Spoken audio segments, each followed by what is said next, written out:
गुरुचरित्र पारायणाचा आजचा दुसरा दिवस होता. हॅलो एव्हरीवन, मी संपदा. आज सकाळी छान असे मी रेडी झाले होते आणि आज होता गुरुचरित्र पारायणाचा दुसरा दिवस. छान असं घरातली छोटी मोठी सगळी कामे झाली होती. स्वयंपाक, कपडे, भांडे सगळं आवरून घेतलं आणि मला पारायणाला बसायचं होतं. धूप अगरबत्ती लावून घेतली. स्वामींना छान असा मुजरा वगैरे करून घेतला.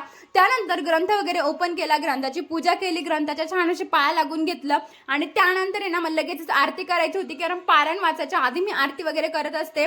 छान आरती झाली, नंतर पारायण पण छान झालं होतं माझं. दिवसभर काय करायचं म्हटलं, चला कपडे धुतले होते ना ते पण छान वाळलेत, आता त्याच्या घड्या वगैरे करून ठेवून देऊया.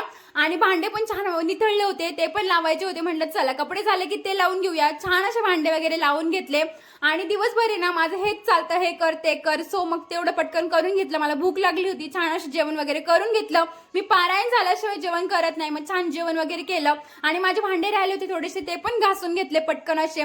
थोडासा टाइमपास केला दिवसभर आणि इव्हिनिंगच्या टाइमला ना छान अशी 6:30 वाजता ना आरती करून घेतली.